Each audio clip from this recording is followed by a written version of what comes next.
Boa noite a todos, bem-vindos ao Likud Brasil. Hoje, dia 19 de outubro de 2023, e vamos tratar sobre a guerra de Israel contra o terror.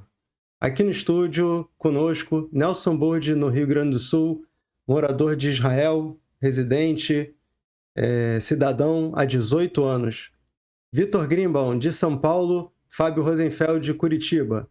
E vamos abrir essa edição com uma notícia urgente que já saiu nas mídias aí, sobre os mísseis iranianos de longo alcance enviados pelo Iêmen, que foram se deslocando a sentido de Israel e, graças a Deus, a Marinha Americana abateu todos eles. Acho que eram 3 mísseis, se eu não me engano, e alguns drones.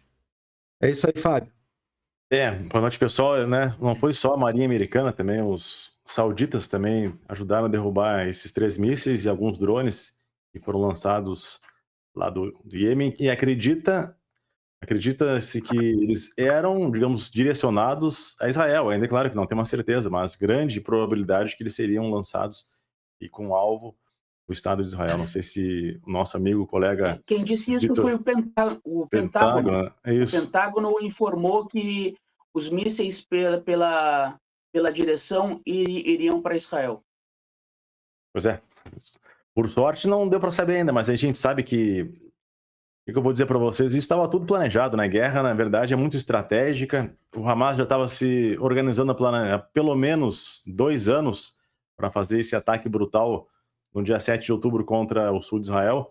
Para vocês terem uma ideia, que eles esperavam uma resposta muito forte de Israel, porque em 2014, Nelson, lembra que teve, digamos, o sequestro de 3 soldados israelenses pelo Hamas e, consequentemente, Israel revidou, não tinha dúvida, mas durou aquele conflito 50 dias, com sequestro de 3 soldados israelenses. E nessa vez, com todo o massacre, banho de sangue que foi feito, matando pelo menos 1.400 israelenses, com certeza o Hamas tinha toda digamos, a certeza, toda a segurança que Israel ia fazer um contra-ataque muito violento, mas acontece que ele também se preparou.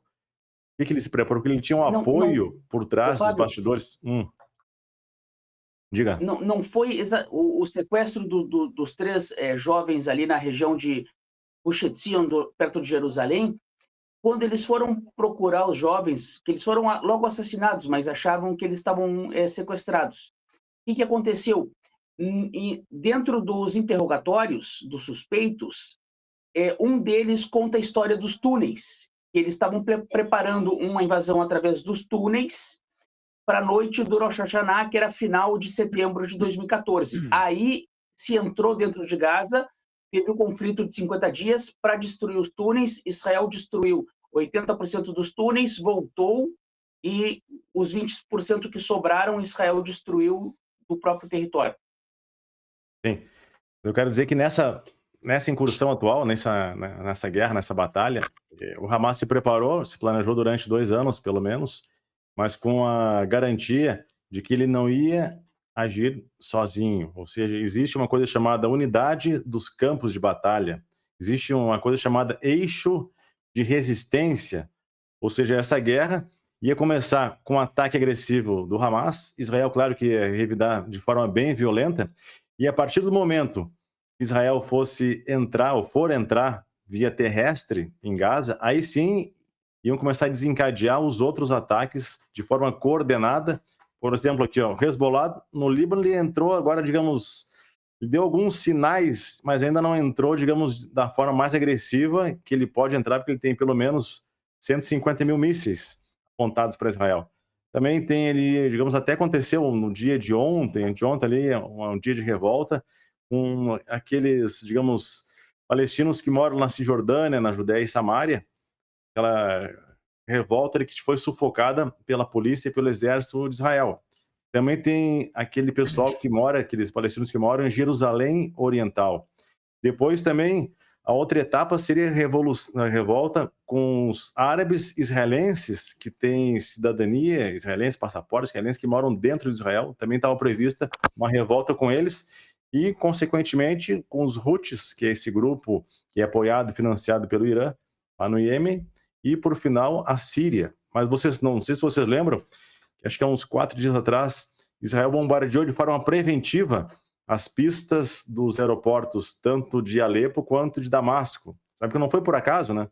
Porque estava para aterrissar um avião que vinha do Irã, trazendo o ministro de Relações Exteriores do Irã com um monte de armamentos e guardas também revolucionários daquela guarda especial do Irã.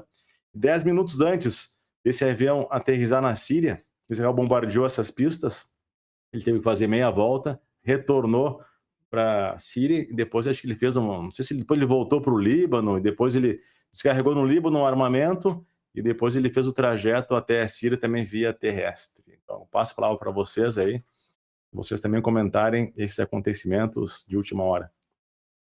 Deixa, o Vitor ainda não falou, Vitor.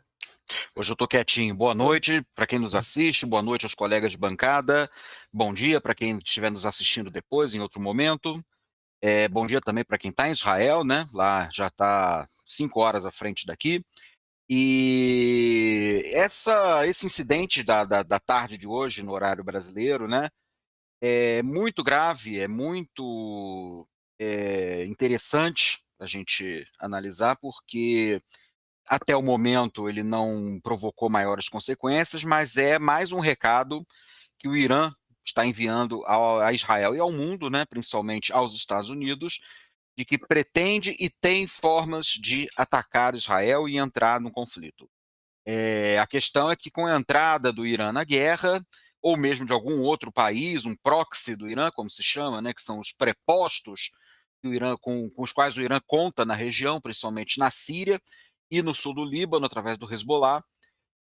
Com a entrada de qualquer um deles na guerra, vai haver, obviamente, um escalonamento do conflito e ele deixa de ser apenas uma questão limitada à região do sul de Israel, da faixa de Gaza, para se transformar num conflito regional, por que não dizer até continental, já que isso aí abriria um cenário, né, um teatro de operações muito mais amplo e numa área de pelo menos 2.000 quilômetros, né, envolvendo praticamente toda a área da Península Arábica, o Mar Vermelho e o Golfo Pérsico.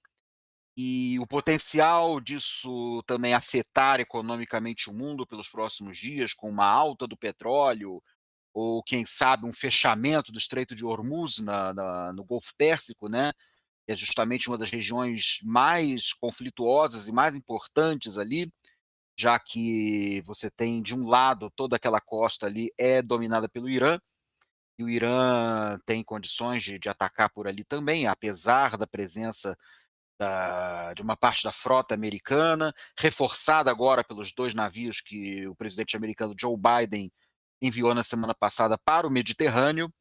Então vai se desenhando aí um tabuleiro de xadrez muito complicado e vai diminuindo ainda mais as parcas esperanças que se tinham de que esse conflito se limitasse apenas à reação contra os terroristas do Hamas.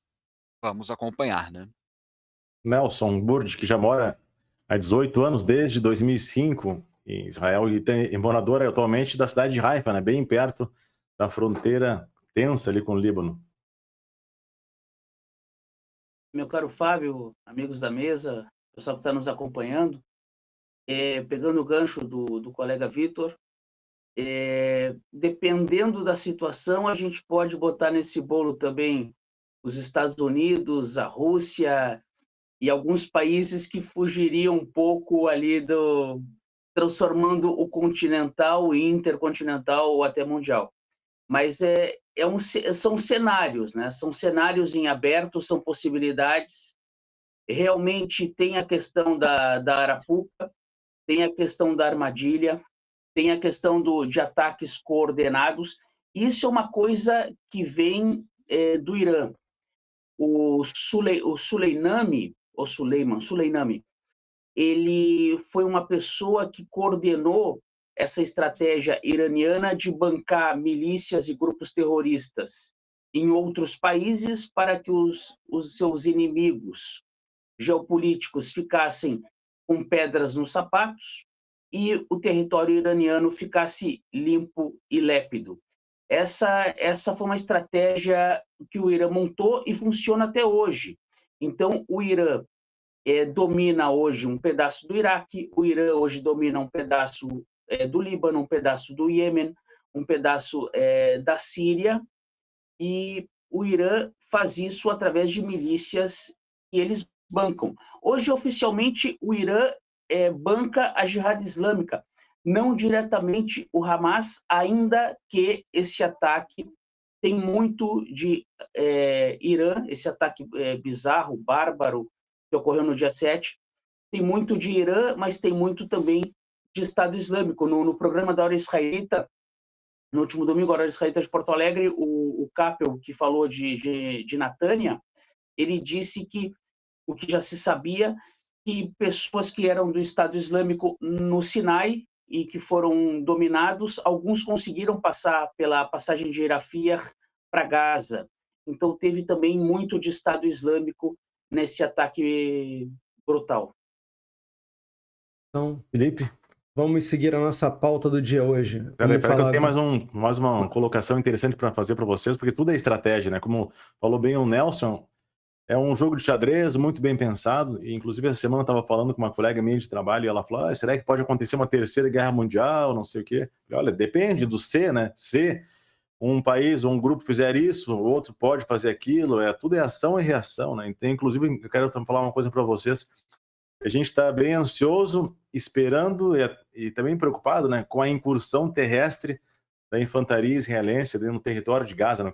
Por que a gente tem ideia, por que atrasou tanto ou está atrasando tanto essa esperada incursão israelense? Né? Então, eu tenho uma suposição, uma tese, não sei se é verdadeira, até porque eu não tenho essa tese via notícia, não, eu criei da minha cabeça. Essa tese seria o seguinte, ó. Em primeiro lugar, Israel ameaçou que ia invadir logo em seguida via terrestre.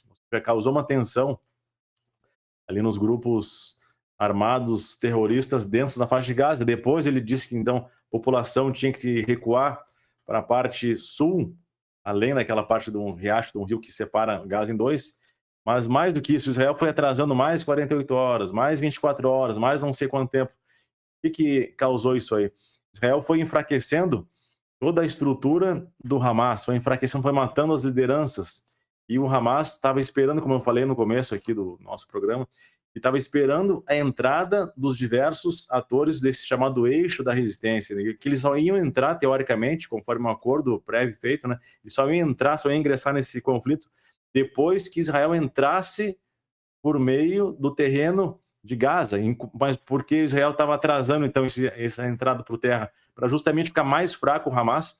E tem uma informação de hoje, isso aí sim é uma fonte oficial, que os chefes do Hamas estavam desesperados esperando a entrada oficial do Hezbollah na guerra, porque o Hamas estava sendo enfraquecido, estava sendo, digamos, desidratado, como se diz, e enquanto os outros parceiros não entravam para dar força ao Hamas, então estava tendo até uma intriga entre as próprias lideranças do Hamas, o Irã, o Hezbollah, e tanto é que a gente viu hoje no fim da tarde, então, aqui no Brasil, já à noite lá em Israel, esses 3 mísseis sendo lançados do Iêmen por meio desse grupo também terrorista Houthis em direção a Israel, que até vem a corroborar com essa tese de que Israel estava esperando para enfraquecer o Hamas e para também colocar uma intriga e uma desavença entre os diversos atores desse chamado eixo da resistência.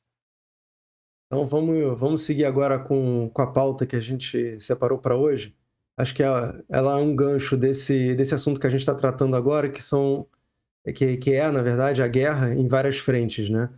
Você tem a parte militar, você tem a parte midiática, são várias guerras que a gente está travando, e são guerras que são difíceis de Israel combater, e uma das formas da gente ajudar o combate, a desinformação, é fazendo esse tipo de programa que a gente está fazendo hoje também, e divulgando as informações que a gente tem aqui, que são oficiais. Vitor Greenbaum. Falando em informação, acho que um assunto que a gente não pode deixar de abordar hoje, né? Até porque, apesar dessa renovação constante, né, uma coisa se sobrepõe à outra, acho que o acontecimento de ontem é muito importante e a gente tem que abordar isso com bastante profundidade, que foi a questão da grande barriga, né? Mais do que uma barriga, da verdadeira fake news global que o Hamas conseguiu emplacar com aquela falsa notícia, agora definitivamente desmentida, a respeito de um suposto bombardeio contra um hospital batista dentro da faixa de Gaza, que teria matado mais de 500 pessoas e que imediatamente gerou uma comoção e uma revolta em nível global, com incidentes violentos e manifestações ocorrendo em várias cidades do mundo, especialmente dentro do mundo árabe-islâmico. E depois de algumas horas, baixada a poeira, ficou evidente, né, que se tratava de uma fake news do Hamas. Mas o que mais me impressiona é que todo mundo que aqui que consome imprensa, né, acho que não existe pessoa no mundo que não consuma imprensa hoje, está acostumado a ver, por exemplo, em casos de crimes regionais, crimes locais aqui no Brasil, que quando ocorre um crime, e mesmo que haja a revelação do autor, um vídeo mostrando crime sendo cometido, a imprensa é obrigada, pelo seu manual, a tratá-lo como suspeito. Então a gente está cansado de ver situações onde o suspeito de assassinato, o suspeito de corrupção, o suspeito disso e daquilo, né? Porque todo mundo é suspeito até que ser condenado, todo mundo. É a famosa presunção de inocência, mas essa presunção de inocência, essa cautela que a imprensa adota em praticamente todos os casos, não vale quando é para Israel. Qualquer coisa que sirva para incriminar Israel é imediatamente comprada e divulgada sem nenhum tipo de cuidado. O resultado nós vimos, como eu disse, essa onda de comoção, de revolta mundial que tem provocado uma série de incidentes violentos, e o desgaste, né, que isso provoca junto à imagem de Israel, a ponto de que parece, né, que para a grande mídia, para a mídia mundial, o sequestro de cerca de 200 civis israelenses não aconteceu, não se fala mais nisso, é algo tão antigo quanto, sei lá, a Primeira Guerra Mundial.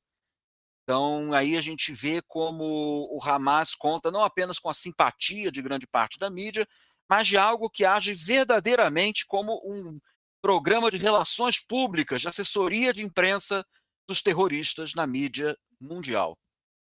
Vocês não questionaram, né? Eles, digamos, tiveram duas versões, a versão israelense, inclusive com evidências ali de que não tinha sido um ataque israelense, mas sim uma falha de um míssil da Jihad Islâmica, inclusive com gravações de dois, digamos, integrantes conversando entre da Jihad Islâmica em árabe, e eles mesmos confirmando que tinha sido disparado por eles esse míssil com a falha.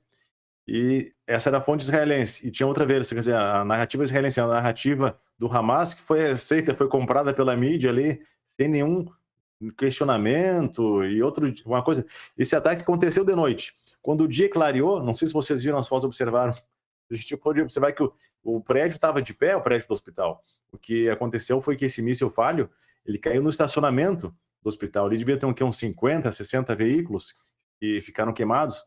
Alguns corpos das vítimas agora, se tinham ali 50, 60 carros, quantas pessoas poderiam estar ali, né, sei lá, 50, no máximo 100 pessoas?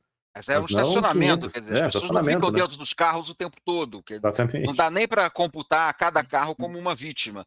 O jornalista Diogo Mainardi no Twitter, no ex-Twitter, agora X, né?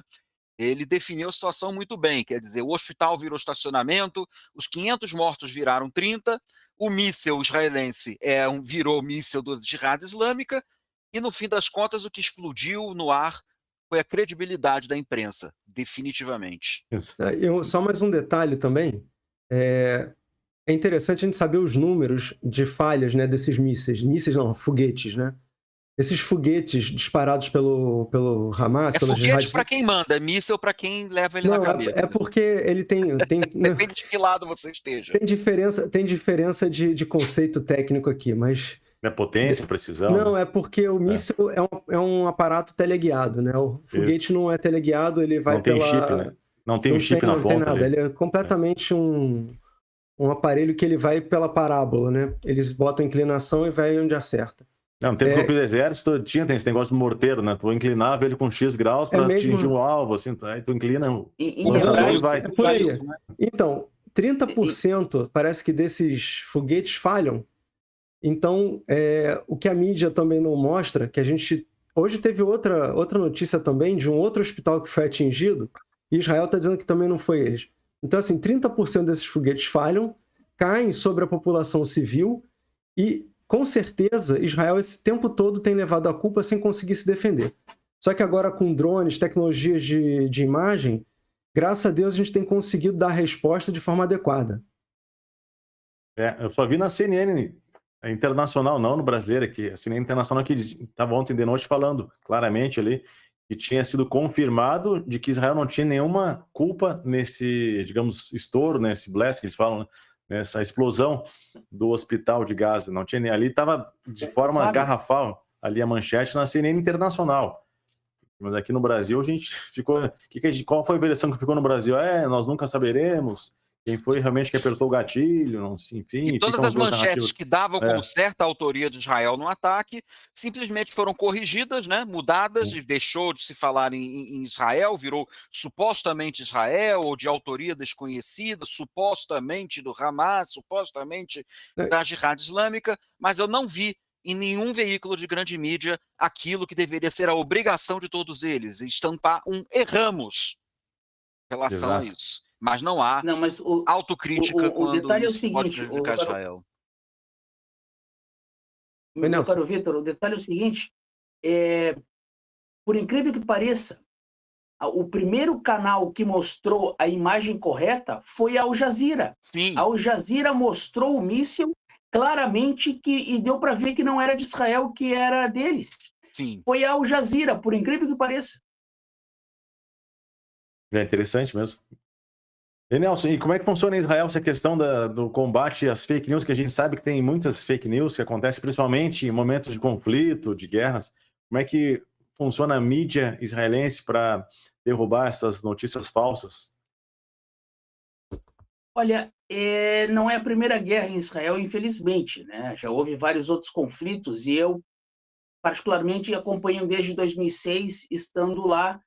Casualmente agora coincidiu, essa guerra estourou no momento que era o final de um feriadão de 3 semanas, cancelaram a minha passagem de volta, por enquanto estou em Porto Alegre. Mas o que aconteceu foi o seguinte, normalmente os principais canais de televisão, as principais emissoras de rádio, os principais jornais, hoje já portais de internet, eles vão ao fronte. Então, quando estoura alguma coisa em Gaza, eles ficam com um estúdio aberto em alguma estrada ou em Sderot, que é a cidade ali do lado, e aí ficam transmitindo. Quando teve a guerra de 2006 no Líbano, tinha um estúdio na área da Universidade de Haifa, onde também tocava mísseis. Então, a pessoa está fazendo a transmissão ao vivo, toca a sirene, a pessoa está transmitindo ao vivo. Então, é uma situação muito difícil. Agora há pouco, já era quase meia-noite em Israel, aqui era quase 6 da tarde, em Porto Alegre, um repórter do Canal 13, Almog, me fugiu o sobrenome dele agora, ele faz essa cobertura de guerra. E ele fez um depoimento pessoal da seguinte forma, ele disse, olha, eu acompanho guerras há muito tempo, isso me causou pessoalmente, às vezes, crise de pânico, até eu procurar ajuda e medicação e tratamento demorou muito tempo. E ele falou uma frase que eu ouvi de um amigo meu há poucos dias. Ele falou, esse conflito, se no final do conflito o Hamas continuar controlando a faixa de Gaza, eu já falei para minha mulher que nós vamos pegar nossas coisas e a gente vai embora.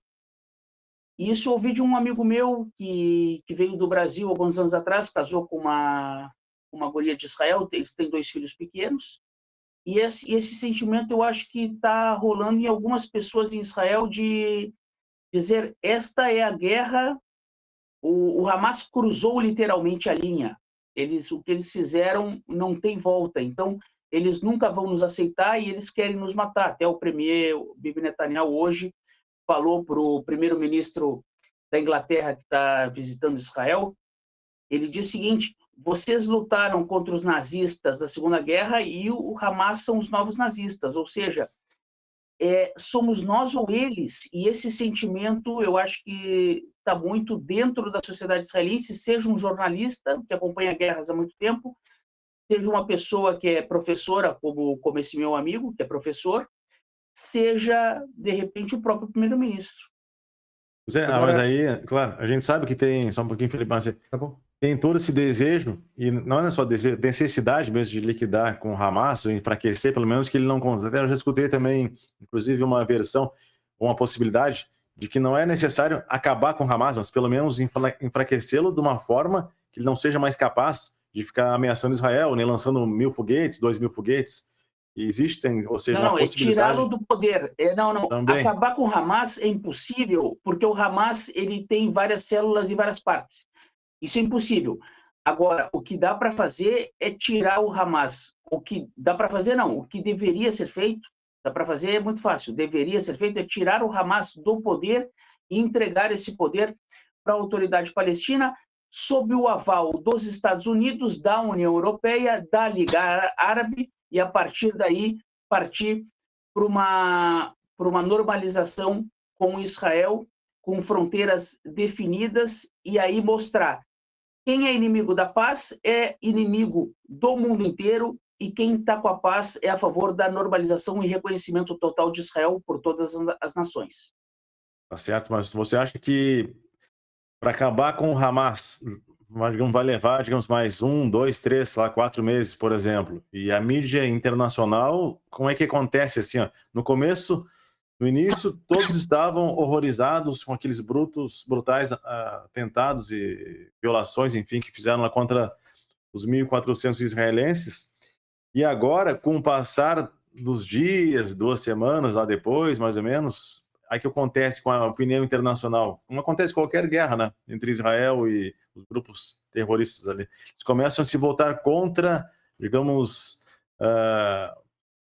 as consequências da guerra, né? Porque na guerra, infelizmente, morrem civis de ambos os lados. Então, eles começam, digamos, a ficar, digamos, a opinião pública internacional, as principais lideranças do mundo árabe, que até daqueles países que fizeram os acordos de Abraão, também já meio que pressionando Israel a reduzir um pouco a velocidade no acelerador e assim por diante. Então, isso não pode atrapalhar um pouco esse objetivo israelense de acabar com Hamas?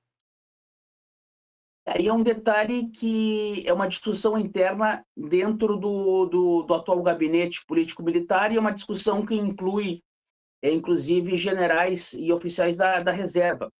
Normalmente, Israel procura resolver as suas questões militares do modo mais rápido possível.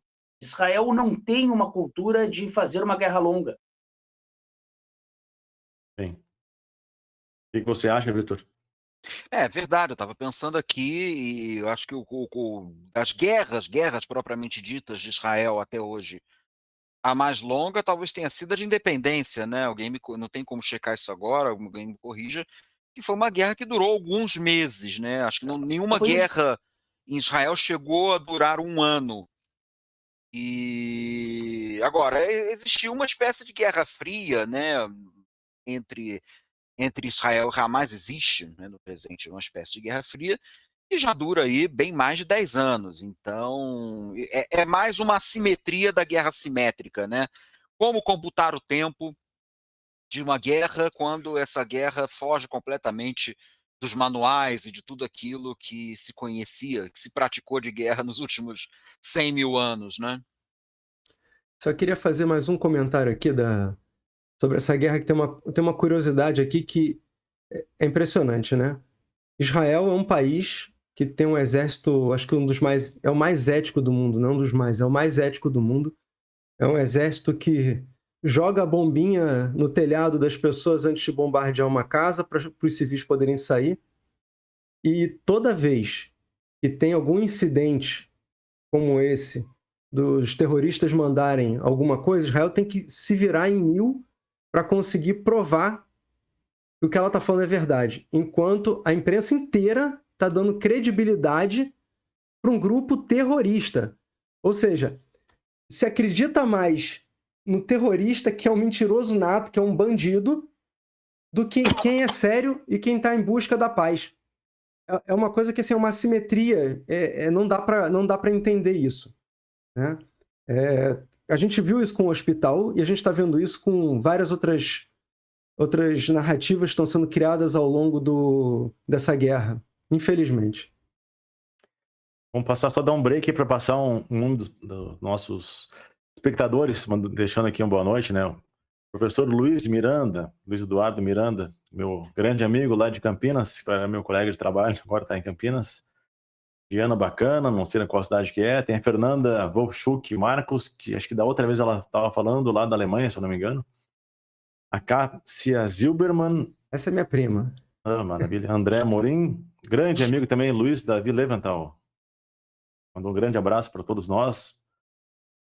Que mais? Israel Tiborek, meu primo também. Mandou um forte abraço, Felipe, Vitor, Nelson. A sorte que todo mundo aqui tem família grande, tem muito primo, né? A audiência tá toda aí, é a casa de todo mundo.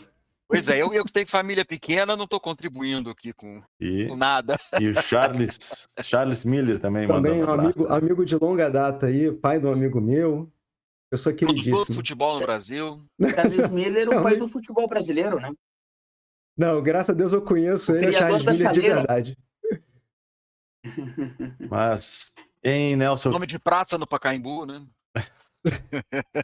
É famoso. Interessante, Nelson, que até o motivo do meu comentário, até na semana passada, no último domingo lá na rádio, que eu falei o seguinte, pô, a OTAN, há uns dias atrás, pediu que Israel seja proporcional na resposta com o grupo terrorista Hamas. Então, como é que Israel pode ser proporcional com um grupo terrorista que violentou as mulheres, cortou cabeça de criança, queimou as pessoas, né? Vivas, piada de mau metralhou todo mundo que encontrou pela frente, 260 jovens naquela festa rave, que era uma festa em prol da paz. Então, como é que seria até patético, né? Ridículo pedir que Israel fosse proporcional. Então é patético, não sei o que você acha aí, Nelson. Proporcional é fazer igual, né? Então, vamos decolar a criança. Eles deram Ctrl-C, Ctrl-V.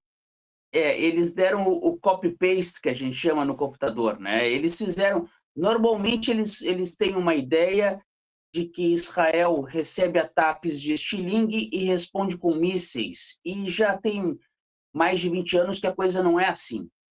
Então, essa questão da proporcionalidade é o jargão, é o manual, como citou aqui o Vitor, é o manual de quando vai ter algum conflito com Israel, eles mandam essa história da proporcionalidade.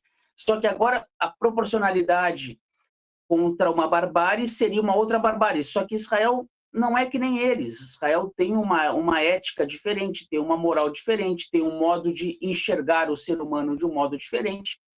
Então, a proporcionalidade não vai ocorrer porque Israel não pretende fazer uma barbárie, ainda que, dentro da sociedade israelense, existam pessoas que, de repente, deram um soco na mesa e disseram: eu gostaria que ocorresse uma barbárie, mas acho que não vai ocorrer. O que sim a gente vai receber através da imprensa e através de redes sociais, etc., são histórias maquiadas. Isso a gente precisa estar preparado para receber. Inclusive o número de mortos, supostos mortos na faixa de Gaza, que a imprensa mundial vem divulgando dia após dia, é o número divulgado pelo dito Ministério da Saúde de Gaza, que é, como tudo em Gaza, um braço do Hamas, ou seja, novamente a imprensa mundial servindo aí de relações públicas, de assessora de imprensa de um grupo sanguinário. Vitor, só um complemento. Esse número de mortos inclui os terroristas. Né? Sim. Porque até porque não há separação entre quem é terrorista Hamas não tem e quem diferença. é civil. Sim, então assim, eles divulgam como se fossem só civis. Nem do lado deles, nem do lado de Israel. Desculpa te interromper, já te passo a palavra. Não, tranquilo. Para o Hamas, todo israelense é inimigo. Eles não fazem essa diferença entre civil e militar. Esse é o primeiro tópico. E pode ser um bebê, pode ser um idoso de 90 anos. Todo mundo é inimigo. Então, numa parte deles também todo mundo é mártir, todo mundo é guerreiro, independente de se é civil ou militar. Para eles, todo mundo é a mesma coisa. Vamos seguir com a pauta, Fábio? Vamos seguir com a pauta, né? Então, vamos lá. O que Israel deveria fazer após a retaliação a Gaza? Quais são as atitudes que o governo israelense deve tomar, o exército? O que vocês acham aí que deve ser feito?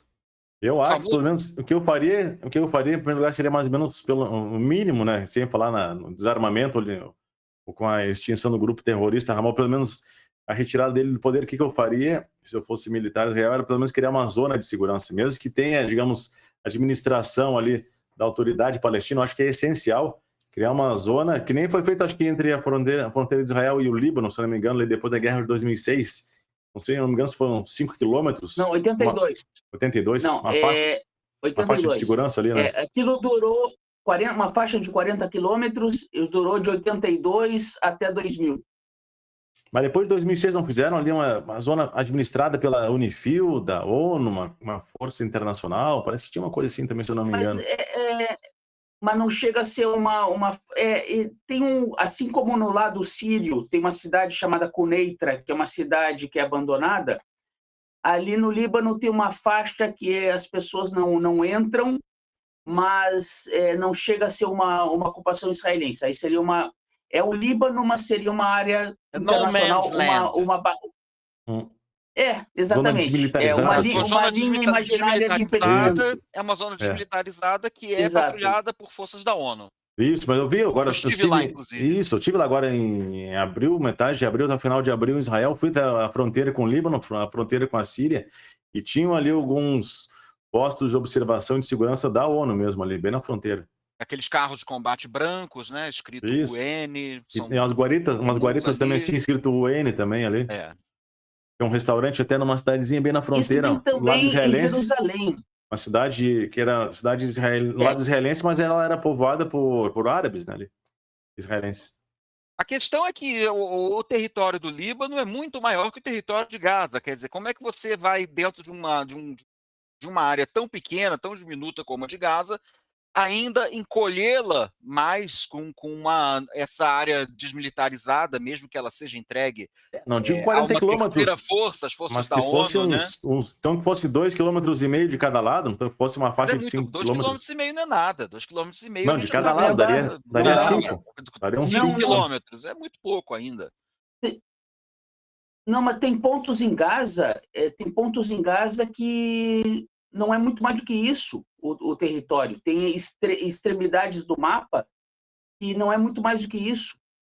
O mapa de Gaza realmente é muito estreito e é num território muito pequeno, e não é à toa que é uma das maiores aglomerações de pessoas do mundo, porque é um território muito pequeno com mais de 2 milhões de pessoas. Agora, principalmente na cidade de Gaza, que fica na parte norte da faixa.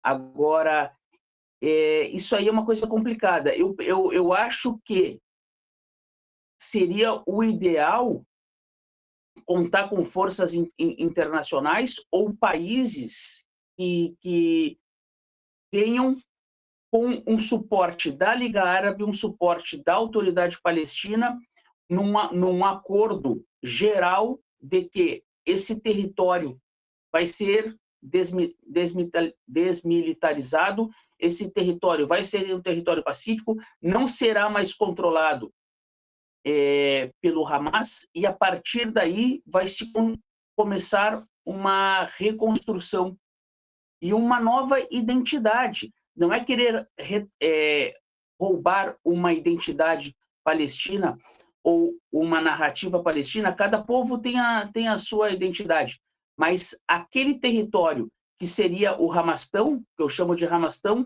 vai voltar a ser da Autoridade Palestina, que através de um acordo com potências mundiais e com a Liga Árabe, que seja um local direcionado para uma paz, sendo que paz não significa ser amigo. Paz muitas vezes é deixar de ser inimigo.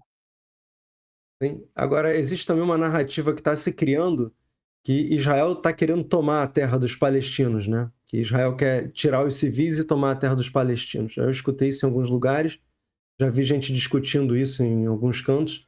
E eu acho que Israel Mas não isso é a mesma quer... coisa da desproporcionalidade. Sim, Isso é a mesma coisa, o cara já tem decorado a história da proporcionalidade, e aí ele quer colocar proporcionalidade agora que não encaixa.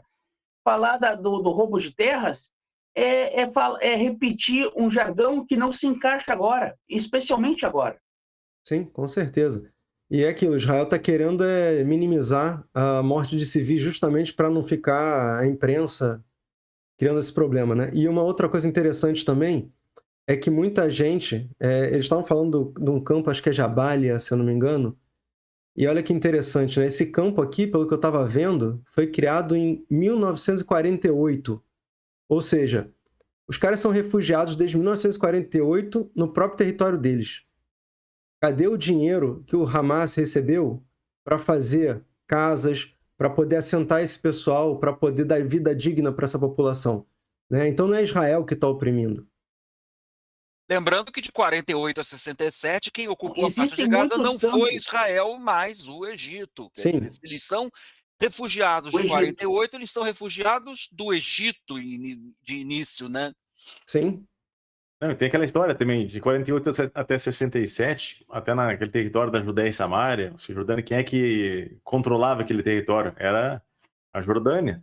A Jordânia. Israel, A mesma Israel coisa. conquistou em 67, uma guerra que ele foi atacado, ou seja, uma guerra de defesa.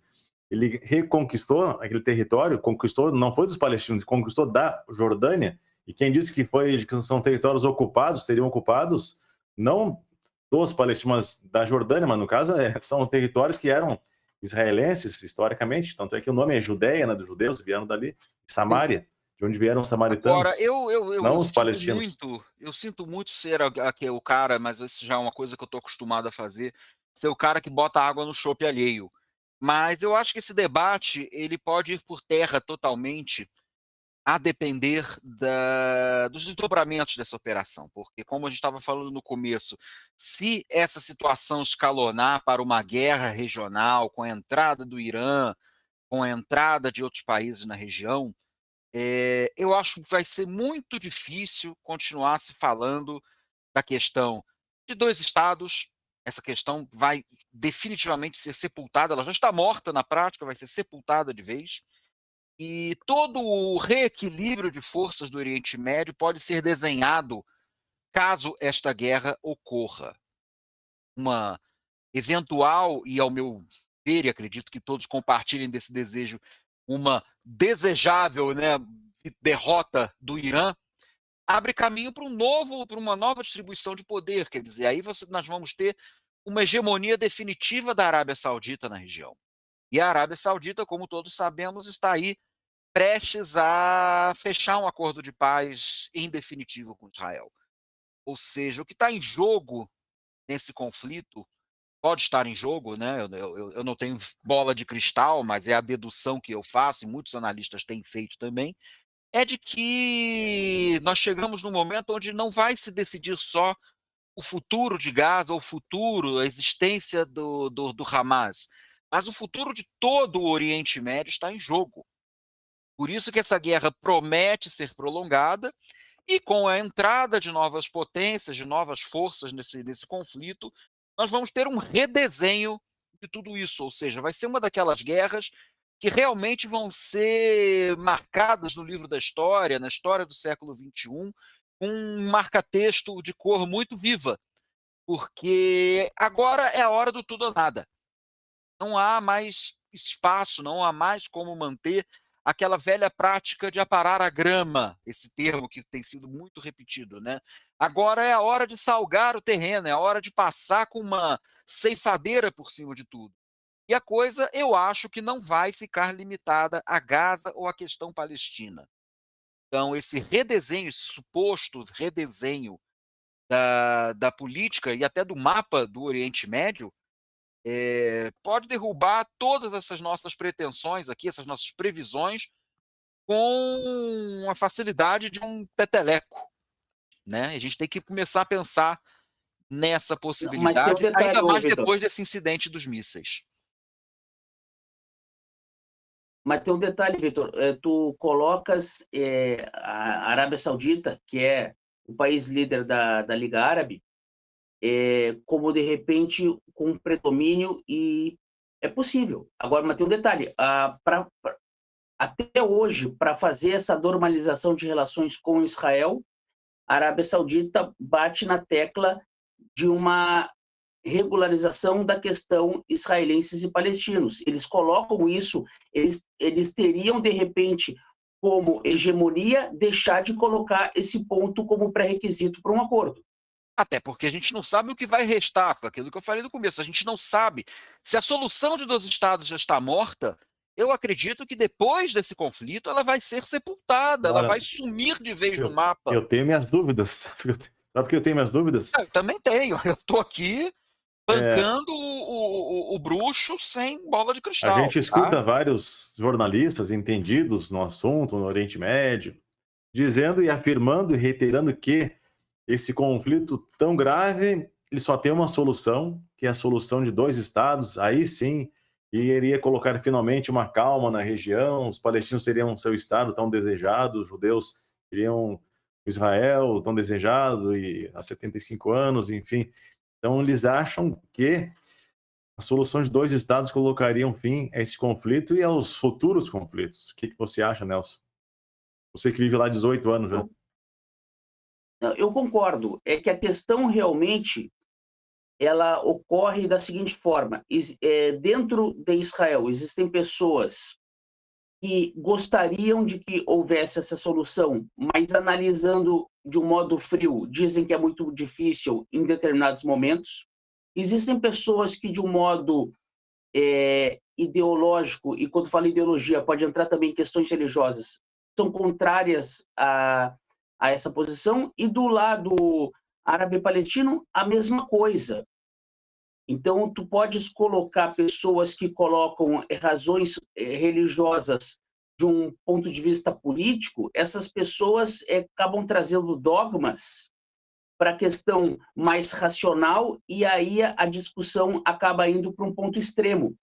E isso ocorre tanto no lado judaico como no lado palestino. E às vezes a gente tem esses radicais comandando as ações nos governos. O Hamas, que tomou de assalto a faixa de Gaza, o Hamas, ele toma para si a faixa de Gaza sem autorização nenhuma, ele literalmente tomou de assalto em 2007, ele usa a faixa de Gaza como um modelo do que ele acha que tem que ser toda a região. Então, a autoridade palestina, a gente pode discutir quais as diferenças e semelhanças entre o Fatah e o Hamas. Isso a gente pode discutir e pode traçar uma linha. Tem pessoas que dizem, não, o Fatah e a OLP nunca reconheceram Israel. Oficialmente reconheceram em 1988. Tem pessoas que dizem que isso nunca existiu e que não se pode confiar em nenhuma pessoa que seja palestina. Tem pessoas que dizem, não, nós temos que sentar para conversar, e já houve uma série de conversas, e já houve uma série de avanços e de recuos nessa história, se a gente for fazer uma linha do tempo. Então, o primeiro fantasma é o fantasma psicológico, o segundo fantasma é o fantasma do revanchismo, e o terceiro fantasma vai nas nossas crenças do que a gente gostaria que fosse, e do que é o Estado de Israel, e o que fosse a autoridade palestina ou o Estado da Palestina. E aí as pessoas precisam, às vezes, abrir mão de alguma crença ou de alguma ideologia, pensando no bem-estar, não apenas do país, mas das gerações que vêm logo depois. Sim. É uma questão de opção, porque às vezes a gente pensa de um modo individual o que a gente gostaria para o nosso país, até de um modo muito apaixonado e até fanático, e não pensa, de repente, num modo o que é bom para mim, no sentido, como pai, para os meus filhos e para as gerações posteriores. O ideal é um processo de paz. A melhor resposta para a guerra é um processo de paz. Se isso é possível ou não, hoje com o Hamas e com o Irã e com a Jihad Islâmica, se torna impossível. se torna impossível. E aí, qual é a resposta para isso? Depois dessa barbárie do Hamas, se mostra que a resposta é entrar em Gaza e tirar os caras. Vai ser fácil? Não. Vai morrer muita gente? Infelizmente vai. Tem alguma outra solução? Hoje eu não vejo, infelizmente.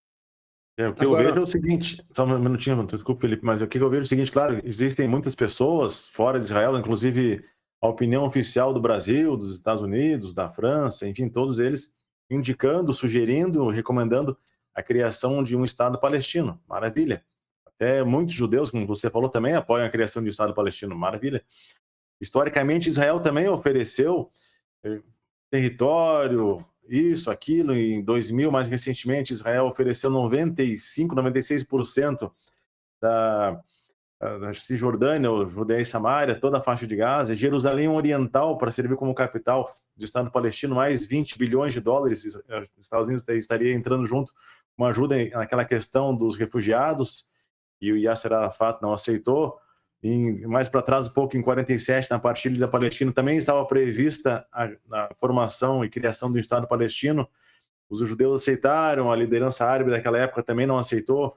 Ou seja, parece que existe mais boa vontade do mundo e dos judeus de Israel para que haja um Estado palestino vivendo lado a lado, em paz com Israel, mas parece, em tudo indica, as evidências nos mostram que por essas, digamos, declinações, essas negativas da própria liderança, das lideranças árabes e palestinas de não aceitar um Estado palestino lado a lado com Israel, e sim, parece que tudo indica que eles querem um Estado no lugar de Israel, porque inclusive a bandeira que eles atribuem, a bandeira da Palestina, seria o mapa de Israel. As faixas que eles carregam os banners nas manifestações, dizendo do rio ao mar, Palestina será livre, ou seja, do rio ao mar, do rio Jordão até o mar Mediterrâneo, ou seja, englobando todo o território israelense para que ali seja o Estado da Palestina. Assim fica difícil negociar, né? Essas É questões, difícil negociar, sim. eu estou lembrando aqui de uma frase do genial Milor Fernandes. Ele estava falando do Brasil, mas eu acho que essa frase se aplica perfeitamente à situação de Israel hoje. Ele dizia que o Brasil é um país que tem um grande passado pela frente, né? E eu acho que Israel e os palestinos também têm muito passado pela frente. E está na hora, talvez, da gente inverter um pouquinho a dinâmica disso daí e começar a olhar para o futuro sem passado, porque o que passou, passou. Tudo isso daí a gente já sabe, é verdade, tem um peso enorme na situação presente, é inegável, a história existe para isso. Mas a questão é que nós temos o seguinte cenário hoje. Do lado de lá, do lado do Hamastão, também conhecido como Cisjordânia ou Autoridade Palestina, nós temos uma liderança absolutamente enfraquecida, um líder ilegítimo e em franco processo de declínio mental, de senilidade, que não tem muito futuro, principalmente depois desse redesenho que eu acredito que vai acontecer com essa guerra. O futuro do Hamas também já está praticamente selado. Então, a solução, a falar ainda na solução de 2 estados, não me parece mais cabível, até porque entre a solução de 1 estado e a solução de 2 estados, nós tivemos uma pseudo-solução de 3 estados. A faixa de Gaza, o poderio do Hamas não pode ser considerado como a mesma coisa do outro lado, como a mesma situação, o mesmo status quo da Cisjordânia, da Autoridade Palestina e da Fatah. Então eu quero insistir nesse ponto pelo seguinte: o redesenho também vai ocorrer dentro de Israel.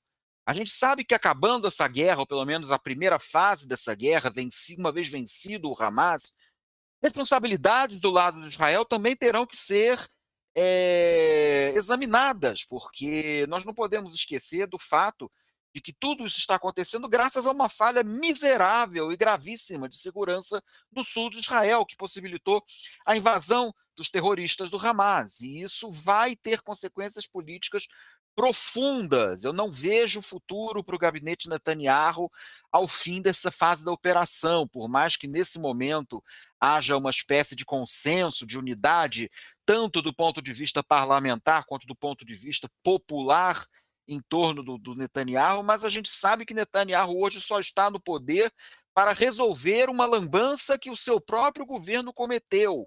Sem falar de toda aquela situação, toda aquela crise política que já vinha de antes, né. Então, o redesenho também vai passar pela política israelense, então tem muito futuro para a gente debater, tem muitas situações novas, tem muitos novos cenários se descortinando, o leque que se abriu é amplíssimo.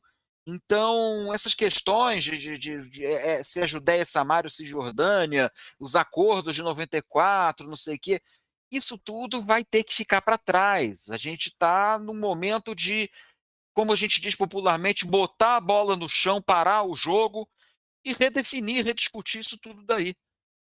Então, tudo pode acontecer. A verdade é essa. É claro que existe wishful thinking de todas as partes, inclusive da minha, não vou negar, mas wishful thinking à parte, agora é a hora da novidade, agora é a hora de novas soluções e de novos caminhos que vão se apresentar conforme os desdobramentos da operação militar.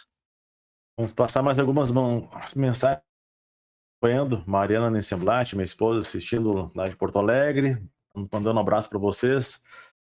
Professor Luiz Eduardo Miranda Matias, grande corintiano, mandando um abraço também, dizendo que está 100% com Israel. E Israel Tvorek dizendo difícil deixar passar alimentos, materiais simples de construção para o território dominado pelo Hamas, quando bastam canos de construção, fertilizantes e açúcar para fazer um foguete caça. É verdade, né? Boa noite, parabéns pela iniciativa. Quem manda é o João Fishpan. E a Fernanda Volchuk, Marcos, dizendo que precisamos resgatar os reféns. Hoje, li uma notícia que já... Precisamos lembrar dos reféns, eles estão esquecidos, né? 205 reféns, 205, né? Então, a quantidade de reféns. Também estava se estimando que em torno de 30 crianças, dentre esses 205. Carlos Coy, não existe proporcionalidade em guerra assimétrica. Exatamente. O que é uma guerra assimétrica? Guerra assimétrica é quando um exército, formalmente, digamos, de um país, ele luta contra guerrilheiros. É uma guerra de guerrilha, uma guerra de um exército contra terroristas ou contra uma guerrilha. E aí existem várias estratégias no exército militares. Por exemplo, uma delas é a estratégia chamada de martelo e bigorna, né? A gente vai, digamos, dividindo, fatiando o território, cercando e vai chegando até prensar e eliminar os terroristas. Essa é uma estratégia de guerra para lidar com a guerra assimétrica. Mais boa noite de Porto Alegre, Anitta Líbia. Um forte abraço, Anitta. Fernanda Volchuk diz que sim, está na Alemanha. Infelizmente, há 2 dias em Berlim, acordou com as portas de Casa dos Dias pichadas com estrelas de Davi. Já vimos esse filme antes. José Reutberg. Força, pessoal, Kadima, avante. Amigo querido. Muito. Paz Israel, manda o Rinaldo, Shalom, Paz Israel. E assim por diante, né? Mas Mariana Semblate mandando aqui parabéns pela análise de vocês. Débora Risman, um abraço a todos, estamos juntos. Amiga. Fernanda Volchuk, vocês poderiam, por favor, comentar as recentes atitudes do Brasil com relação ao conflito e a reação dos Estados Unidos? Eu acho que isso já vai entrar na próxima pauta, sabe? Eu acho que tem a ver um pouquinho. Então, bora lá. Então, essa próxima pauta na verdade, a gente vai falar se essa guerra é realmente contra Israel ou será que essa guerra é contra o Ocidente como um todo? Seria a famosa jihad contra o Ocidente. O Islã radical contra o Ocidente, que a gente fala muito contra os palestinos. Não é contra os palestinos, é contra os terroristas, contra o Hamas, contra o Islã radical. Mas a gente viu recentemente, né? O Castelo de Versalhes sendo evacuado, o Museu do Louvre sendo evacuado também lá na França, 10 aeroportos sendo evacuados por ameaça de bomba, Louvre, Versalhes também por ameaça de bomba. Vimos um atentado bem grave, que também 2 mortos na Bélgica nessa semana durante um jogo de futebol entre a Bélgica e a Suécia, se não me engano. Embaixada em Buenos Aires, a embaixada também de Israel e dos Estados Unidos em Buenos Aires. Exatamente, ou seja, a gente vê que o conflito não se restringe apenas ali no Oriente Médio, não se restringe apenas no território israelense, ou em Gaza, ou no Líbano. A gente, pelas evidências, tudo indica que é uma guerra do Islã radical contra o Ocidente, né? Contra os chamados infiéis. Não sei o que vocês acham disso aí. A resposta para esse questionamento do Felipe é muito simples. Ela está no Estatuto do Hamas, que tem voltado a circular aí, traduzido, e é muito importante que a gente espalhe isso, desculpe, por aí, porque assim como Hitler escreveu no Mein Kampf, deixou ali praticamente o seu próprio manual de instruções e o seguiu à risca, o Hamas tem a sua carta de fundação, o seu estatuto, né, a sua ata, declaração de princípios, chamem como queiram, onde isso é expressado claramente. Eles dizem que a luta pela destruição de Israel não significa que esse seja o objetivo principal do Hamas, mas sim a islamização do mundo, a transformação do mundo em um califado global. Então, isso daí já responde totalmente a essa questão. A luta não é apenas contra Israel. Israel, nesse momento, é uma espécie de para-choque do Ocidente e do mundo livre contra um grupo que pretende convertê-lo à força, na base do fio da cimitarra.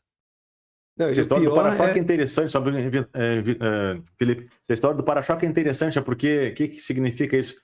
Se eles avançarem a linha, ou seja, se eles conseguirem ultrapassar a linha de Israel, o que vem depois? Europa, Américas, África, tudo sendo islamizado. Até porque Israel, geograficamente falando, ele ocupa exatamente essa posição, né? Passou Israel, já é a Península do Sinai, já é o continente africano, e você está ali a 2 passos da Europa, bastando simplesmente dar um Atravessar saltinho na poça, também atravessar o conhecida como Mediterrâneo. Mar Mediterrâneo. É. Felipe? E o pior é o Brasil se posicionando ao lado desse pessoal, né? A gente tem uma aliança hoje com o Irã, com Rússia, com esses países aí que são que tem uma ideologia meio estranha, principalmente esses países árabes. E se os países daqui, que nem o Brasil, na América do Sul, Venezuela e outros, começarem a abrir as portas para esse pessoal aí, daqui a pouco vai estar também islamizado aqui, que nem a França está sendo, a Alemanha e etc. A Venezuela já é um santuário para atividades jihadistas há muitos anos, desde o tempo de Hugo Chávez, e continua a pleno vapor sob a ditadura de Nicolás Maduro. Inclusive, ou seja, o inimigo está bem mais próximo do que a gente imagina. Aliás, também uma notícia que eu vi hoje, que saiu no portal Metrópolis, que eu achei muito preocupante, acho que vale a pena dar um pequeno destaque a isso aí, que foi um corte de verbas que foi feito na ABIN, na Agência Brasileira de Informações, ainda durante o governo Jair Bolsonaro, e que, graças a esse corte, deixou-se de monitorar as atividades jihadistas no Brasil, principalmente aquelas ligadas à presença de agentes do Hamas em território nacional. Ou seja, é uma notícia extremamente preocupante, porque existem sim agentes do Hamas bem colocados na sociedade brasileira e que podem estar aí dormentes à espera de uma ordem superior para implementar aqui no território brazuca essa bagunça que nós estamos vendo com mais clareza e com mais frequência no território europeu. Bom, o que eu ia falar antes é o seguinte, falando na Venezuela, né, ele já tem várias informações que a Isla Margarita, aquele paraíso, eu não conheço ainda, mas diz que é um paraíso, né, aquela ilha chamada de Isla ou Ilha Margarita, ali já está praticamente dominada pelos iranianos, que chegam com voo direto de Teherã até Caracas, não precisam de visto, e vão chegando, vão se instalando, enfim. Bom, e respondendo então a segunda pergunta aqui, a segunda parte da pergunta, hein, Vitor? Não sei se o Nelson está conosco ou não. Ele caiu. Acho que ele caiu, né? Caiu. Eu acho que não conseguiu voltar até agora. Enfim, a segunda parte é a reação dos Estados Unidos. Como é que você julga aí? A Fernanda perguntando, Victor. A questão dos Estados Unidos, eu nunca vi os Estados Unidos, acho que eu falei isso aqui, inclusive na semana passada, na nossa live da quinta-feira passada, mais do que nunca, o apoio americano a Israel é total, é indiscutível. Curiosamente, o Joe Biden, né, um presidente do Partido Democrata, o mesmo partido que abriga nas suas fileiras algumas figuras como a Ilhan Omar, aquela trinca de deputadas do que a gente pode chamar de ultra-esquerda americana, né, que são totalmente pró-jihad, pró-terrorismo. o mesmo presidente do mesmo Partido Democrata tem se revelado um aliado incondicional de Israel, inclusive se antecipando e mandando 2 belonaves, uma delas a mais poderosa do mundo, né? Aquele porta-aviões, o Gerald Ford, sozinho tem mais poder de fogo que os exércitos, as forças armadas inteiras de muitos países do mundo E o hoje. Eisenhower também, né? Eles mandaram, além do Gerald Ford, eles mandaram um cruzador, cujo nome eu não me lembro agora, né? E é um navio mais leve, de manobra mais rápida, né? Mas igualmente de um poder de fogo tremendo. E o Eisenhower, se não me engano, me corrijam se eu estiver falando besteira, mas é outro porta-aviões, né? Sim, E não está no Mediterrâneo no o momento. Não Eisenhower sei é onde outro está. porta-aviões, sim, poderosíssimo ali.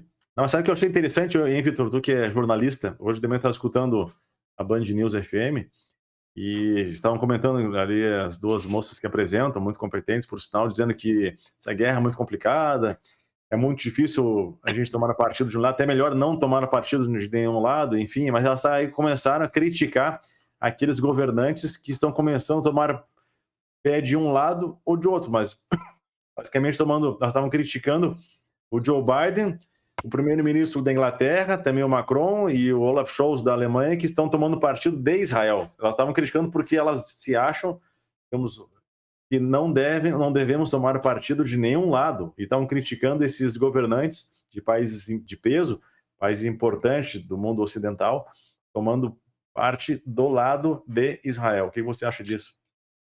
O microfone aceita tudo, né? E nós vivemos num país livre de manifestação. A livre manifestação de opiniões é garantida pela Constituição. Então, nem a ditadura mais poderosa do mundo, acho que nem na Coreia do Norte, se conseguiu implementar uma lei de que é proibido ser burro. O mais legal é que deve estar bugando a cabeça dos jornalistas, porque hoje eles são militantes de esquerda, né? E esses militantes de esquerda apoiam os palestinos, Hamas, etc. Então eles estão vendo esses governos que são de esquerda apoiando Israel, né? E eles não conseguem, acho que, processar muito bem isso. Eu acho que não tem muito relação entre ser de esquerda e apoiar Israel, apoiar o Hamas. É você ou apoiar um país decente ou apoiar um grupo terrorista. Então, Na cabeça da esquerda fossilizada, né, da esquerda jurássica, não há como os Estados Unidos serem de esquerda, né? Porque assim, a narrativa do imperialismo americano é muito mais forte do que qualquer sutileza ideológica. Então, não importa quem seja o presidente, não importa de que partido seja, o papel que os Estados Unidos desempenha na mentalidade dessas pessoas é sempre o papel de vilão, porque elas só são capazes de entender as coisas dentro daquela dicotomia de opressores e oprimidos. Então, o papel dos Estados Unidos sempre vai ser, na cabecinha dessa gente, o papel do opressor. E Israel, até não é à toa que o regime iraniano qualifica os Estados Unidos como o grande Satã e Israel como o pequeno Satã, na cabeça dos militantes é a mesma coisa. Existe o grande imperialista e o pequeno imperialista. Então não adianta, contra narrativas não há fatos, tampouco argumentos. tem gente perguntando aqui sobre a Tríplice Fronteira, se tem terrorista lá. É só ir no Paraguai e ver a quantidade de árabes que estão tomando conta do Paraguai. Né? Você acha que nessa altura do campeonato eles estão limitados à Tríplice Fronteira? Pelo Não, amor de Deus. já tá. Foz do Iguaçu tá Eles estão debaixo do tomada. nariz aí de todo mundo. Foz do Iguaçu tomada, você vai no Paraguai, todas as lojas falam árabe lá. Já comi um falafel lá maravilhoso. É mais que as outras mensagens aqui, ó. Parabéns pela análise de vocês, escreve a Mariana, Nesse Blat, que é mais aqui. Fernanda Volchuk, Ramastão é ótima, Vitor. O Nelson falou também de Ramastão, né? Na verdade, isso é uma expressão que já corre há muito tempo, né? Fataland versus Ramastão. Vocês estão de parabéns pelo programa. Camércio Souza. Camércio, gente boa esse Camércio. Tá sempre com a gente aí. Mais que Tríplice Fronteira, depois José Fishman. É uma vergonha a posição do Brasil. Israel foi o único país que mandou militares para ajudar nas buscas em Brumadinho. Mandou rápido, né? Não, e teve gente da esquerda criticando na época que Israel mandou esses agentes para Brumadinho também. Foi assim, Disseram foi que eles vinham lamentável. ocupar o Brasil. Disseram que, na verdade, era uma cabeça de ponte do exército israelense, que eles já estavam observando a região para, de repente, ocupar ali Minas Gerais, tal como eles Não, ocupam os territórios palestinos. e teve gente gritando contra, não precisamos da ajuda deles, vieram para cá à toa. Os caras vieram com um monte de equipamento para localizar a gente que a gente não tem. Ou seja, é um maior agradecimento em todos os níveis. E a Fernanda está perguntando aqui, e o presidente da EBC, né, Empresa Brasileira de Comunicação... Esse já foi tarde, graças a Deus foi que demitido compartilhou aí. um Ele não post foi que porque dizia... compartilhou o tweet do Latuf, não, tá? Porque saiu Isso na daí mídia. é querer confiar no bom senso e na bondade do governo federal, do governo petista, chega a ser ingenuidade. Na verdade, ele já estava sendo fritado bem antes pelo Paulo Pimenta, porque esse indivíduo aí, né, vou poupá-lo dos adjetivos que ele merece, ele tinha bancado a contratação de um cupincha dele que tem um passado bolsonarista, e isso estava incomodando, evidentemente, os petistas de alto coturno. E aí o pretexto usado para fritá-lo de vez, para aumentar o fogo do óleo, foi a questão dele ter retuitado uma declaração do infame Carlos Latuf, né? Aquele que chegou a ser eleito o terceiro maior antissemita do mundo pelo Centro Simon Wiesenthal, Centro de Monitoramento e Caça a Nazistas. E que também gravou aí lives muito sorridentes e simpáticas com alguns professores progressistas da comunidade judaica que veem fascismo nos olhos de uma menina de 20 anos. Enfim, deixa esse vagabundo para lá, deixa o outro vagabundo para lá também, porque ele já foi tarde, mas não foi tarde só porque compartilhou coisa do Latuf, não. Vamos ao último tema? Sim, sim, Quer vamos ler lá. alguma Mas coisa? antes, só tem aqui na Insta, tem uma mensagem da Diana, dizendo Sim. que hoje teve um atentado na França em um centro comercial. Aquela história que a gente já falou, né? Que a guerra não é apenas contra Israel, é guerra do Islã radical contra todo o Ocidente, né? Eles Tá no consideram como estatuto, infiéis. Todo o Ocidente é considerado como infiel, né? Todos somos Tá no infiéis estatuto do perante Hamas, é só ler o esses malucos. estatuto. Vou ler a próxima pauta aí, Felipe. Vamos lá. Será que o Hamas realmente defende a causa palestina? E será que a solução de 2 estados resolve o conflito? Ou seja, quando a gente tirar o Hamas de lá, será que... Hoje eu escutei alguma coisa como que lá em Gaza ou nos territórios palestinos tem aproximadamente 70 grupos diferentes terroristas. Ou seja, é uma questão de tempo para eles se reagruparem com outro nome, né? Então... E E se a tirar o ideologia é a Hamas, mesma, tem a Jihad Islâmica Palestina na faixa de que é um braço Gaza. deles. É isso. Ali em Jenin que deu um estresse bem forte com Israel no último mês de maio. Ali em Jenin, que fica Judéia e Samária, fica bem próximo a Afula, não muito longe de Haifa. Fica bem perto, digamos, da parte central de Israel. Ali existem alguns grupos radicais, um deles é o Lions Den, se não me engano é Cova dos Leões, mas é com outros também que não lembrei agora o nome.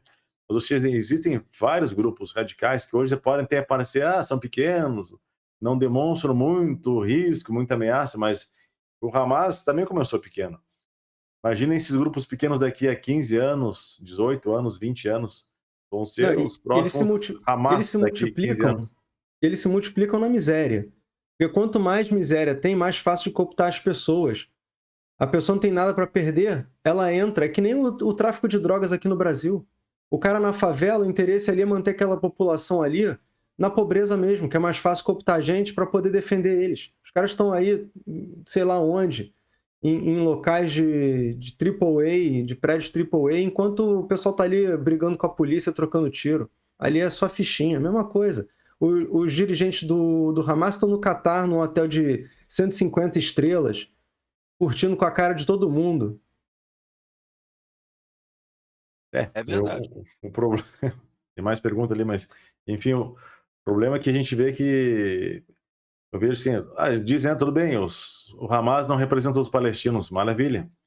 E os palestinos não reclamam, não se voltam contra o Hamas, e atrapalha, inclusive, a solução da causa palestina, a solução de 2 estados, atrapalha mesmo, porque a curto prazo é bem difícil que haja uma solução de 2 estados, até porque não existem ânimos e nem, digamos, uma condição para os dois sentarem, até por intermédio de interlocutores é complicado, né?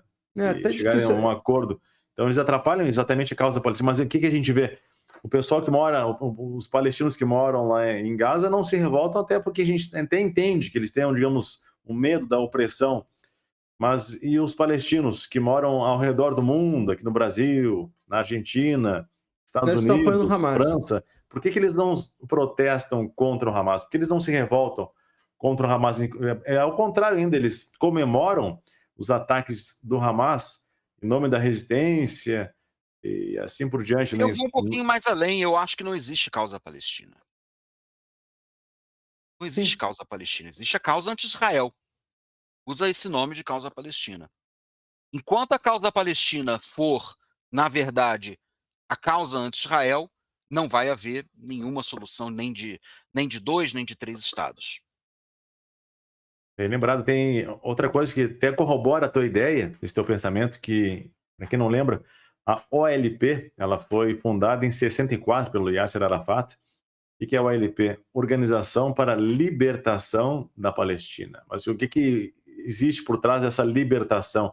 Libertação significa aniquilação de Israel. Libertação da Palestina, ou seja, saída de Israel, eles varrerem Israel do mapa para ali sim instalarem um Estado palestino. Esse é o significado de OLP, né? Organização para a Libertação, história de libertação da Palestina, Free Palestine, né? Palestina From the livre. river to the sea. Exatamente, é nada mais do que o fundamento da OLP, né? Organização para a Libertação da Palestina, ou seja, limpar Israel do mapa para ali sim construir e instalar um estado, 1 ou 2 estados palestinos, digamos um estado da autoridade palestina e outro estado que seria como é que é? Hamastão. Hamastão. Não, e A uma outra Fataland coisa. e o Hamastão. Não, uma outra coisa interessante também que é o seguinte: esse nome Palestina, né, é em alusão aos filisteus, né? Então, um povo Sim. que foi aniquilado nas eras bíblicas.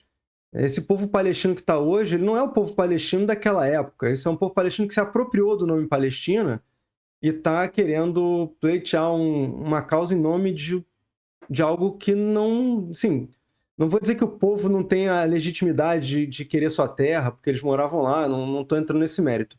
Agora, é estranho usar o nome Palestina e como se fosse um povo separado, né? Eles são árabes, não sei nem qual a origem real deles, né? A princípio são árabes, São pertencem árabes. ao mundo São árabe árabes, né?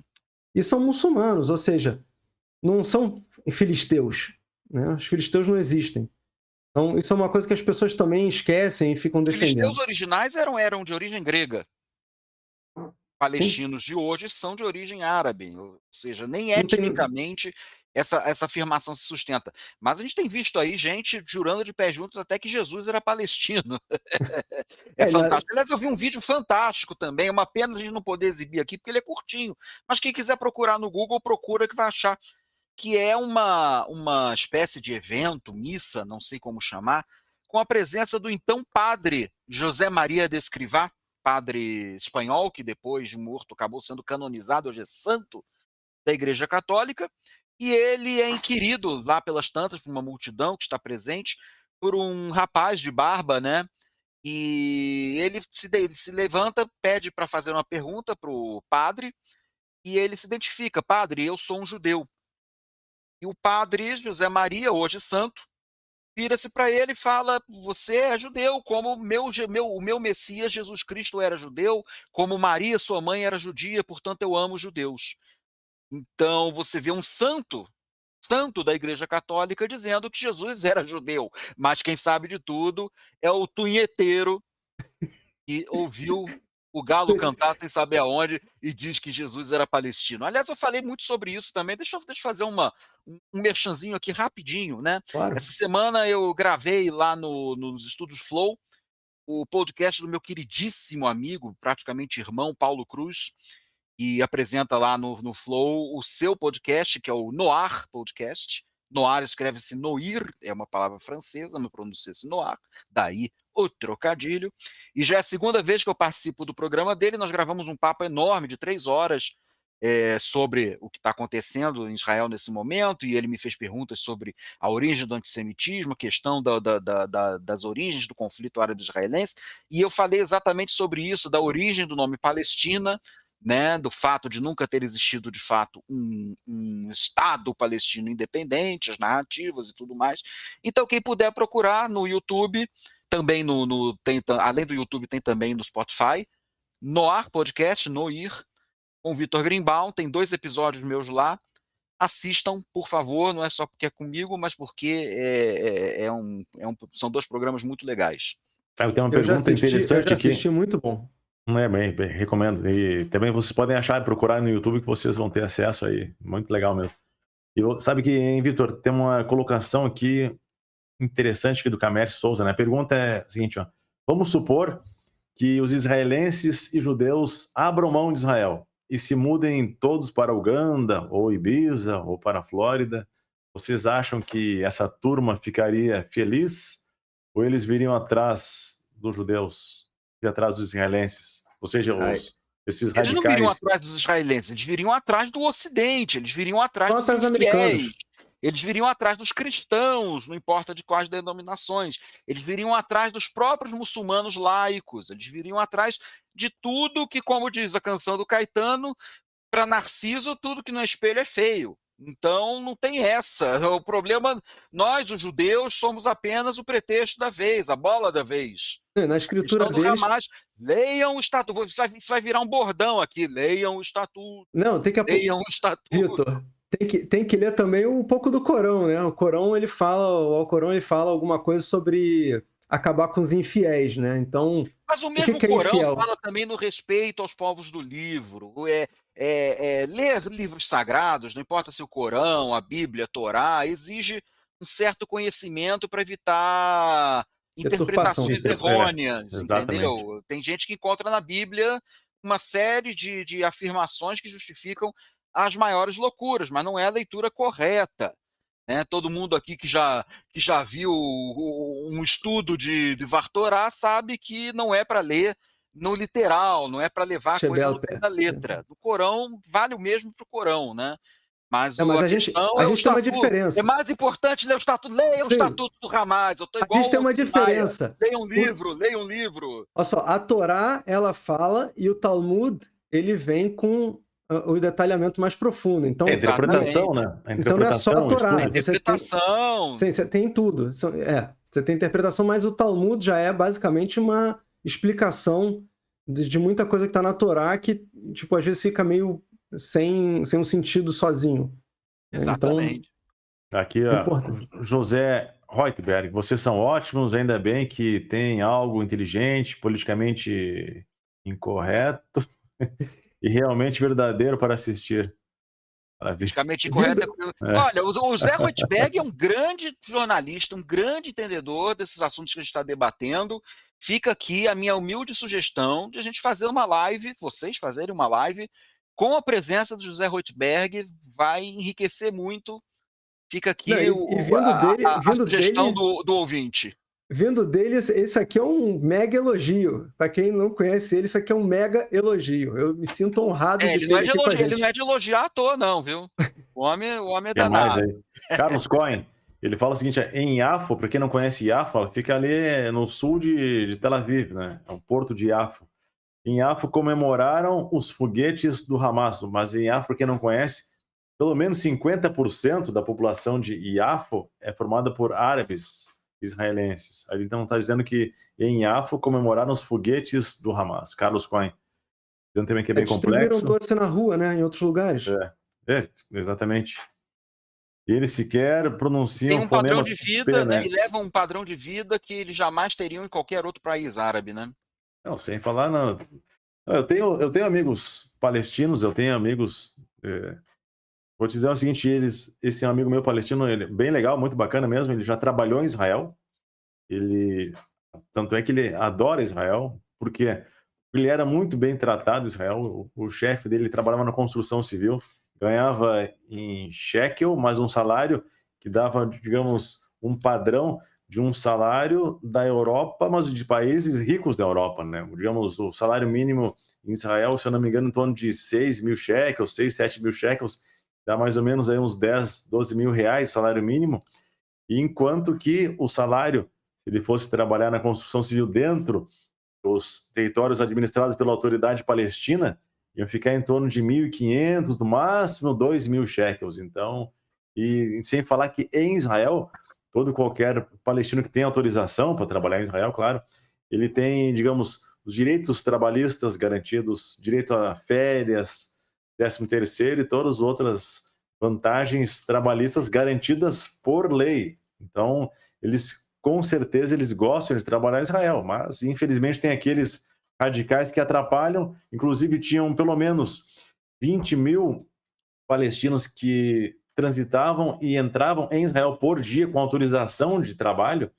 Pelo menos até se fala até em 40 mil palestinos que entravam em Israel diariamente com autorização para trabalhar, inclusive nos kibbutzim, que foram atacados, que foram incendiados, e alguns dizem também, inclusive, que alguns desses trabalhadores levaram informações privilegiadas da localização, como é que fazia para entrar, questão da segurança nos kibbutzim, infelizmente.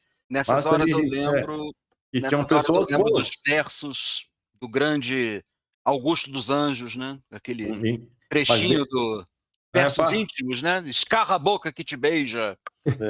Mas a gente sabe que muitos vítimas dessa opressão do Hamas, infelizmente, eles não se levantam contra os opressores, eles levantam contra Israel. Esse é o problema, né? Sim, o que gerou 100 mil desabrigados agora em Israel, né? Estamos com 100 mil, como nos territórios palestinos eles chamam, né? 100 mil refugiados dentro da própria Israel, pessoas que ainda não podem voltar para casa, pessoas que estão sendo deslocadas do norte, do sul, de tudo que é lugar. Né? Realmente é um terror, não tem outra palavra para falar. Quem não classifica esse Hamas ou qualquer outro grupo desse como terrorista só pode ser cínico ou insensível. Não tem outra palavra. Eles ficam relativizando, fizeram isso, mas Israel também, mas isso, mas... Não tem relativização para o terror, não existe. Mas Israel, não sei o que lá. Não existe relativização para... Essas pessoas que ficam nesse negócio de mas Israel, que vão até Israel, claro, quando passar esse conflito, mas que vão lá conhecer a situação daqueles árabes israelenses que têm a cidadania, que podem ir para o exército, eles podem frequentar as melhores escolas, mesmo as escolas dos judeus, e irem, se precisarem, aos melhores hospitais, padrão primeiro mundo. E se aqueles palestinos que moram, digamos, nos territórios administrados pela autoridade palestina tiverem acesso a Israel via autorização de trabalho, eles também, digamos, são bem tratados. A gente tem vários casos que, em qualquer lugar que vocês forem em Israel, restaurantes, metrô, superfície, trem, ônibus, a gente senta lado a lado com um árabe, um palestino, um árabe israelense, sem o menor problema. O problema é quando os judeus vão para, digamos, esse território chamado Gaza, aí sim que não, aí que é o problema, né? Porque lá é impossível qualquer judeu ingresse. Infelizmente, a radicalização tomou conta, né? Então, é isso. Hoje vamos ficando por aqui. Me despeço aí de todo mundo. Obrigado pela audiência, obrigado por estarem aqui com a gente até agora, escutando aqui a gente e compartilhando. Quem ainda não curtiu a página, quem ainda não se inscreveu, a gente pede encarecidamente aí que ajude para poder divulgar o nosso trabalho. Nosso trabalho é gratuito, é voluntário.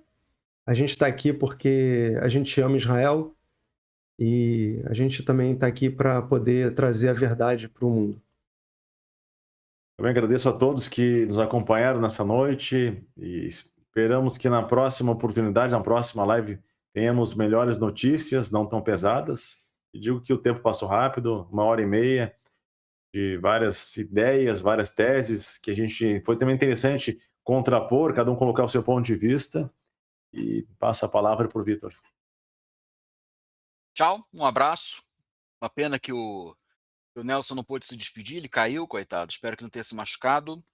E estamos juntos, vamos acompanhando aí os desdobramentos, vamos ver os próximos passos dessa guerra, porque tudo pode acontecer, mas que no final de tudo a gente prevaleça, a liberdade prevaleça, a justiça prevaleça, os inocentes possam sobreviver e se recompor, e que a gente tenha, se não paz, mas pelo menos alguma concórdia pelos próximos tempos. Só para finalizar, que o Nelson mandou uma mensagem para mim dizendo que ele caiu, depois ele retornou, ele nos enxergava, nos escutava, mas por algum problema técnico, não sei se era do Wi-Fi, o que era, que ele não conseguiu ali fazer a conexão direito e acabou então se retirando desse podcast, dessa live. Deixou um abraço para vocês todos.